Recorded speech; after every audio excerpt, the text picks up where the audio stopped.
printing ini di pasca pandemi ini. Dan kita akan mengajak banyak para pemilik percetakan untuk berbicara langsung pengalaman mereka dalam menghadapi tren saat ini. Oke, saya panggil salah satu narasumber yang pertama ya dari Perdana Jati Putra, yaitu Bapak Jo Arif Haryanto, Pak. Hartono, Pak. Jangan, nggak usah. Jangan, Pak. Jo Arif aja, Pak. Pak Jo Arif, Oke. ini adalah pakar industri printing ya, sangat berpengalaman di dunia paper. Aduh. Sekarang jadi ahli di mesin. Silakan, Pak. Oke. Waktunya. Innovation, kebangkitan bisnis printing di era post pandemi. Kita tahu bahwa pada masa pandemi corona di tahun 2020 dimulai di bulan Maret yang menerpa ke Indonesia ya, kita bilang secara global kita mulai dari akhir 2019, dan ini sudah menjadi satu perubahan dari kebiasaan yang terjadi di kehidupan kita saat ini. Boleh ke slide yang barunya, Pak? Saya sedikit berbicara secara general. Pandemi corona itu telah sangat mengganggu banyak industri.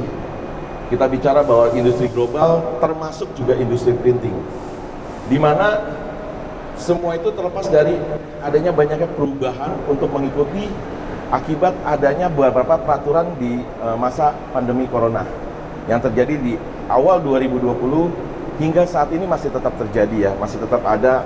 Kita harus mengikuti bahwa ada beberapa peraturan yang kita harus terapkan, seperti misalnya saat ini kita masih tetap menerapkan memakai masker ya. Adapun juga pembatasan yang waktu itu sudah mulai dilonggarkan saat ini. Namun yang kita lebih takutkan saat ini sebenarnya, kalau bicara dari beberapa saat terakhir ini, kita ngomong bukan soal pandemi corona. Kita ngomong di tahun 2023 orang-orang sudah banyak berbicara adanya resesi dunia loh. Ini yang juga menjadi tantangan karena adanya perang Rusia Ukraina ya kan. Ini juga yang membuat bagaimana menghadapi resesi dunia yang akan mulai terjadi di tahun 2023. Namun kita yakin bahwa Indonesia, kita semua masyarakat yang pejuang, kita dan juga digital printing sampai saat ini, walaupun waktu itu pada pandemi kita tetap masih bisa bertahan sampai saat ini, dan malah pada saat pandemi banyak dari kegiatan yang saya lakukan, teman-teman digital printing itu pada masa pandemi itu tidak mengalami penurunan. Lebih banyak yang malah meningkatkan omsetnya karena adanya perubahan dari yang biasanya kita ngomong percetakan komersil itu di awal-awal masa pandemi itu mereka sangat terpukul. Tapi percetakan packaging, lalu juga digital printing, di mana yang jumlah sedikit mereka tetap harus jalankan, itu tetap berkembang. Nah, pada masa setelah pandemi ini, secara umum Konica Minolta telah mengidentifikasi 4 tren pasar dalam production printing yang tidak akan dapat dihindari oleh percetakan digital sejak adanya pandemi. Nah, apakah yang tren-tren ini kita ngomong dengan kemungkinan adanya peningkatan teknologi digital printing dan perubahan permintaan pelanggan melalui model bisnis baru yang menguntungkan. Ini yang kita lihat bahwa pada setelah pandemi kita lihat bahwa banyak perubahan-perubahan dan banyak kebiasaan-kebiasaan pelanggan kita yang tadinya mereka banyak langsung datang ke toko retail, tapi saat ini mereka lebih banyak datang ke toko online. Nah, itu juga salah satu perubahan yang terjadi. Oke, next Pak. Nah, apa sih tren yang terjadi di production printing? Kita ngomong bahwa pandemi adalah krisis, tapi krisis sebenarnya adalah cara untuk mempercepat daripada memperlambat perkembangan teknologi. Karena dengan adanya krisis, teknologinya itu semakin maju saat ini. Yang tadinya kita tidak pernah terapkan, saat ini banyak yang kita terapkan. Dari tadinya yang awalnya orang banyak yang tidak aware dengan online shop, sekarang ini semuanya juga tahu bagaimana belanja di online. Karena pandemi, gitu loh. Lalu hal ini sangat kritis dengan adanya transisi teknologi dari analog ke digital, otomatisasi dan juga web to print. Nah, itu yang kita ngomong bahwa di sini ini yang berpengaruh pada perubahan kebiasaan dan juga bagaimana kita menerapkan untuk mengikuti perubahan kebiasaan ini. Lalu kombinasi dari perkembangan ini menunjukkan akan adanya perubahan proses cetak yang sebenarnya otomatis di tahun-tahun mendatang. Ini juga akan memenuhi keinginan percetakan untuk mengurangi beban tenaga kerja. Nah, dengan adanya otomatisasi, sebenarnya yang sangat diuntungkan adalah bagi kita penggiat digital printing, bahwa dengan mesin-mesin yang lebih maju, lebih modern, kita makanya temanya adalah memodernisasi nih. Dengan lebih modern, sebenarnya apa sih yang mau kita kejar dari teman-teman digital printing? Kita mengejar adalah bagaimana supaya lebih efisien. Beban tenaga kerja. Percetakan itu salah satu industri yang padat karya, ya teman-teman ya. Tapi kita bilang dengan adanya mesin-mesin yang terbaru, dengan teknologi terbaru, kita menginginkan bahwa ini dapat mengurangi beban tenaga kerja sehingga tidak menjadi beban bagi pengusaha, gitu loh. Oke, next.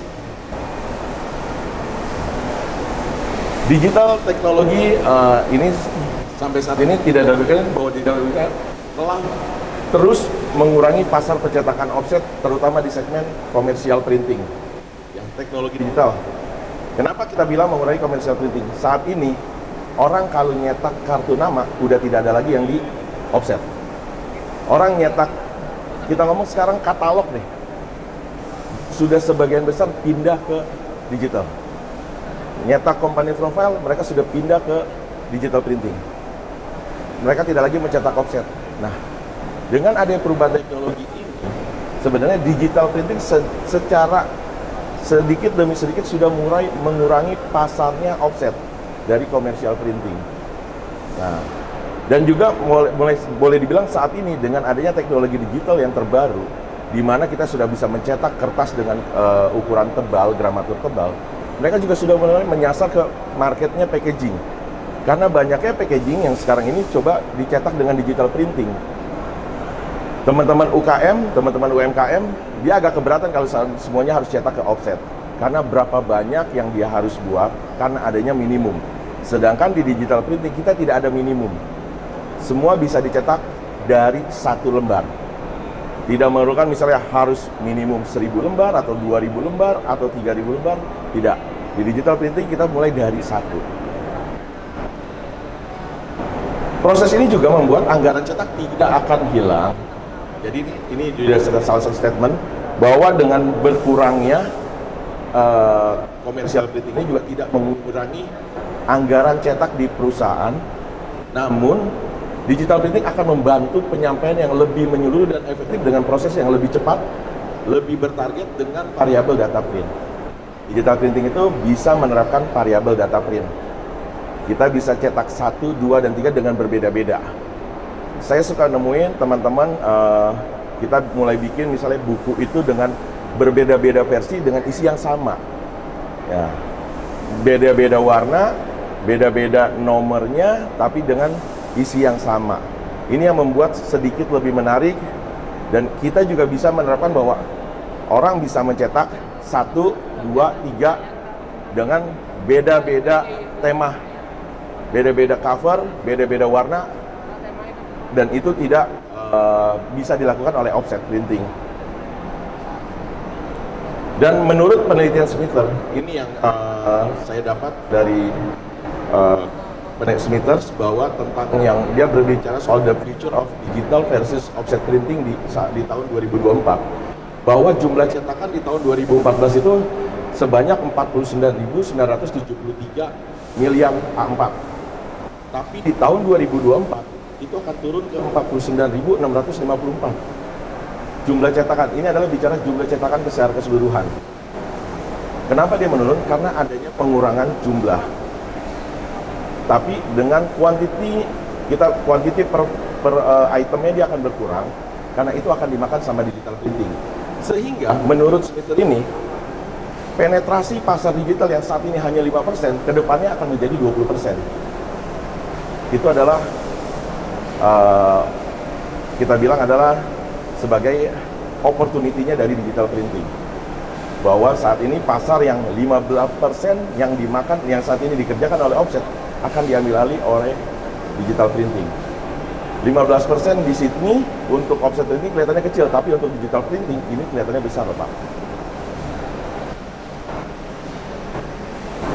Keunggulan dari digital printing yaitu adalah soal bicara cetak jumlah sedikit, perputaran yang cepat, ya kan, bisa berubah sewaktu-waktu dan juga bisa membuat beberapa versi sekaligus atau yang kita ngomong variable data print. Oke, next. Ya. Lalu yang kedua, menurut Konica Minolta ini adalah adanya otomatisasi. Otomatisasi ini salah satu teknologi yang mulai diterapkan untuk mengurangi beban tenaga kerja dengan adanya teknologi ini, dan kita bilang bahwa pada saat ini percetakan tantangan terbesarnya bagaimana mengurangi kos biaya, ya, kos biaya, terus juga meningkatkan volume cetak di dalam juga cetakan yang semakin dikit dan beban biaya yang terus-menerus tinggi. Ini adalah tantangan bagi pengusaha. Tapi dengan adanya otomatisasi, kita dapat menjalankan proses produksi yang dapat mengurangi kesalahan dari operator cetak, kesalahan dari anak buah kita dalam bekerja dengan adanya otomatisasi. Contohnya di Konica Minolta kita sudah ada namanya IQ 501, di mana di sini alat ini dapat membantu dia bisa otomatis correction, yang dimana bahwa setiap cetakan dia mempunyai target, di mana setiap cetakan apabila ada perubahan dia akan bergeser untuk mengikuti targetnya. Dan ini untuk mengurangi kesalahan. Kita ngomong di offset juga kan sama, operatornya harus lihat terus menerus, di mana dia setiap berapa lembar dia harus tarik, dia harus cek. Nah, dengan adanya ini bukan operator yang ngeliatin cetakan, tapi alat yang melihat cetakan.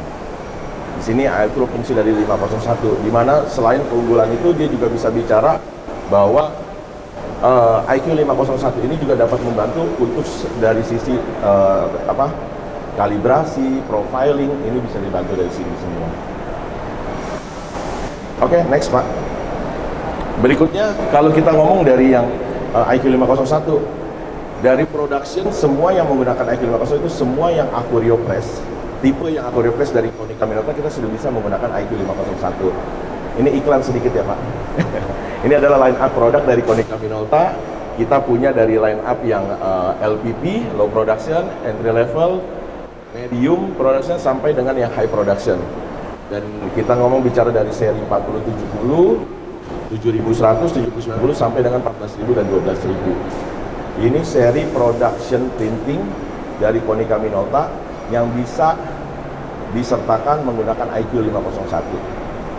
Itu yang untuk alat membuat otomatisasi produknya, kita bisa mencetak lebih terregister, lebih benar warnanya, ya kan, karena adanya auto correction ini.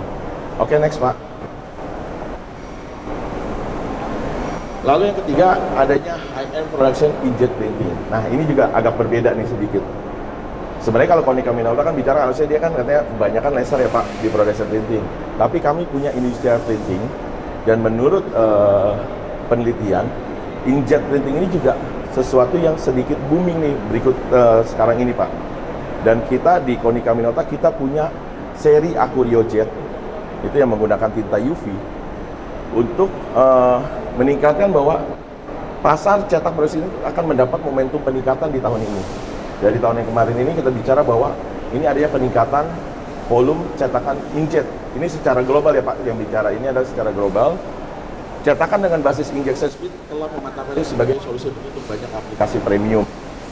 Ini ada beberapa aplikasi menggunakan B2 size, menggunakan Konica Minolta KM1A yang bisa mencetak karena dia menggunakan tinta UV, sehingga secara media hampir 90% media dia bisa gunakan karena menggunakan tinta UV tanpa adanya primer, tanpa adanya coating. Dan media-media misalnya fancy paper, ya kan, coated, uncoated paper, transparan, foil, metallized, kanvas, sintetik, dan plastik, karena dia menggunakan tinta UV. Nah, tanpa perlu primer. Dan ini ada mesin dari Konica Minolta yaitu Aquario Jet KM1A yang dapat mencetak media-media ini. Dan juga dengan adanya ini kita juga punya finishingnya, dimana untuk meningkatkan dari sisi premium cetakannya. Kita punya juga produk namanya Aquario Sign. Boleh dilanjutkan? Aquario Sign. Di sini kita bisa membuat digital spot UV. Nah, teman-teman, bahwa kita bilang sekarang ini digital spot UP kan nggak semuanya bisa lakukan.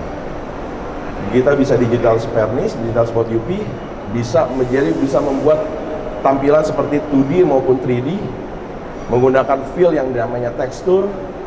Nah, ini bisa menggunakan namanya Acuriosign. Nah, ini juga produk terbaru dari Konica Minolta dengan basis inkjet. Oke, lalu lanjut. Yang keempat, ini yang terakhir, bahwa berdasarkan Konica Minolta, bahwa saat ini orang sudah mulai beralih ke web to print. Ya, makanya kalau di sini ada Pak Davi banyak ya Pak. Web to printnya sekarang orang sudah mulai beralih ke web to print. Karena dari sejak pandemi, web to print ini sudah mulai orang lirik kembali untuk menerapkan promosi perdagangannya, promosinya, pemasarannya, bahwa produk-produknya bisa dipasang di online Pak. Karena sekarang orang lebih suka ngelihat di tab, ngelihat di handphone atau ngelihat di komputer untuk produk jadinya, daripada dia datang ke toko untuk bertanya, untuk melihat. Keuntungan daripada web to print ini adalah dapat menghemat waktu dan biaya dalam pemasaran. Kenapa kita perlu ada web to print? Bisa memberikan customer untuk bertanggung jawab terhadap materi cetakannya. Nah, ini enaknya lagi web to print. Kalau customer sudah upload, kita cetak apa sesuai yang di-upload. Kalau dia cetak, dia harus bayar, dan itu nggak ada bilangnya salah cetak, karena apa sesuai yang di-upload. Kadang-kadang kalau kita ngomong, customer datang ke tempat kita, dia bilang, oh jangan dicetak terus, revisi lagi. Nah, itu yang membuat malah proses cetaknya lebih lama. Tapi di sini itu lebih enak, dan customer bisa akses order secara 24 jam per 7 hari. Karena online kita bisa aja nyalakan terus Pak. Ya kan, kita bisa nyalakan terus, kita bisa terima terus orderannya. Lalu bisa memberikan visibilitas proses pemesanan untuk mengurangi pertanyaan. Berikutnya adalah memberikan kemudahan karyawan customer untuk mengakses proses cetaknya. Dia nggak perlu nanya-nanya, dia tinggal lihat dari layar laptopnya ataupun dari handphonenya, kerjaan dia sudah sampai mana, yang dia order sudah sampai mana, apakah sudah jadi, apakah sudah dikirim, ataukah sudah sampai di tempat dia. Nah, itu bisa dilihat semuanya. Lalu yang ini tadi saya bilang adalah membuat etalase semua produk dan layanan untuk meningkatkan penjualan, memungkinkan Anda menawarkan opsi pembayaran online. Jadi kalau pembayaran online ini udah pasti cash, pembayaran online udah pasti cash, sehingga terjaga cash flow-nya. Serta mengotomatisasi proses pemesanan, pembayaran, dan akuntansi. Ini yang kita ngomong bahwa mungkin nanti Pak Davi akan berbicara soal software Printsoft, di mana dia bicara soal web to print mungkin ya Pak. Nah, itu dia bisa akan bicara lebih jelas. Nah, ini sekilas informasi saya mengenai bagaimana menghadapi kebangkitan bisnis printing ini setelah post pandemi corona. Sekian dari saya ucapkan terima kasih. Pak, kalau ada pertanyaan nanti ya Pak. Boleh, Ya. Oh, kalau ada pertanyaan mungkin kalau mau sekarang atau nanti aja Pak, dikumpulin aja Pak, biar nggak banyak katanya. Ya, barangkali dari rekan-rekan semua ada yang ingin bertanya nih tentang presentasi dari Pak Ju tentang digital printing. Ya. Modernisasi digital printing ya. Iya. Nah, mungkin untuk memancing nih, saya ingin tanya langsung saya. Iya Pak. Bagaimana prospek dari Udana Jati Putra sendiri nih, di tengah pandemi sama saat ini? Ya. Grafiknya gimana Pak? Ya, kalau kita lihat grafik ya saat ini ya, untuk kami di digital printing sebenarnya dari masa pandemi itu di 2020 sampai saat ini, boleh dibilang ya puji Tuhannya kita bahwa penjualan mesin digital printing itu tetap ada. Ya, makanya itu kita bilang bahwa digital printing itu pada pandemi itu sebenarnya tidak terlalu pengaruh. Dan juga omset kita di sini kalau di A3 Plus itu kan adanya biaya klik. Kalau kita lihat dari biaya kliknya kita, yang terpukulnya itu di awal-awal pandemi Pak, karena memang orang nggak boleh nyetak. Tapi setelah dibuka sebagian, itu omsetnya mulai meningkat. Ya. Tapi juga ada lagi segmen-segmen baru customer kita Pak, di mana dia mulai menerapkan yang digital packaging Pak. packaging short run. Di situ di mana adanya packaging box, packaging food grade, itu juga mereka cetak. Karena kebetulan mesin Konica Minolta menggunakan toner yang food contact. Jadi ada beberapa customer kita sudah menerapkan mesin kita itu untuk cetak food grade paper untuk menjadikannya food packaging. Itu Pak. Jadi kalau secara opportunity-nya kita lihat sampai saat ini masih cukup bagus dan masih terus meningkat Pak. Itu aja sih Pak. Barangkali ada peserta yang ingin bertanya. Mumpung masih ada kesempatan waktu nih buat Pak Jo. Kalau nggak ada yang bertanya, saya boleh nanya lagi nggak? Boleh Pak. Boleh dong. Boleh Pak, boleh nggak bayar Pak, katanya kalau nanya nggak bayar. Cuman ini boleh nggak dijawab juga sih Pak. Ini kan biasanya kalau toner Pak, apalagi yang untuk kemasan Pak, kita kan banyak tekukan. Betul. Holding kan. Itu biasanya sering, kalau untuk toner itu sering crack Pak. Betul Pak. Nah ini untuk produk dari Konica Minolta ini dalam menghadapi situasi seperti itu gimana Pak? Apakah crack itu sudah bisa hilang? Sebenarnya ada beberapa media Pak. Jadi kalau kita ngomong media yang tanpa coating ya Pak, itu memang memungkinkan paling gampang untuk crack. Tapi yang ada beberapa media yang sudah ada lapisannya. Kita bicara kayak kemarin kita ngomong food grade paper, kalau yang SPE itu kalau kita cetak memang masih ada crack karena dia uncoated. Tapi pada saat saya cetak menggunakan DPE, double PE, kita cetak tonernya itu di atas coating PE, itu dia tidak ada crack Pak. Jadi memang ada beberapa media yang aman dan ada beberapa media yang tidak aman Pak. Untuk media-media yang tidak aman, biasanya teman-teman digital printing mengarahkan dari sisi desainnya Pak. Bagian mana yang boleh dicetak dan bagian mana yang diumumkan kalau bisa tidak tercetak Pak. Sehingga tidak mengganggu dari efek cracknya tinta itu Pak. Itu sih Pak. Baik Pak, terima kasih penjelasannya. Ini bisa terjawab ya buat penonton mungkin yang masih bertanya-tanya tentang kendala-kendala yang sering terjadi kepada cetak toner. Iya. Ya, karena kalau di kami, kalau bisa nanti bisa lihat datang ke tempat kami, atau kami kebetulan juga ada open house di showroom, tapi hari ini terakhir ya Pak. Tapi hari terakhir nggak sampai hari Sabtu Pak, cuma sampai hari ini ya, sampai hari ini. Tapi minggu berikutnya tetap kita bisa terima datang ke showroom kita bisa kasih lihat beberapa media yang dimana kita bisa tes.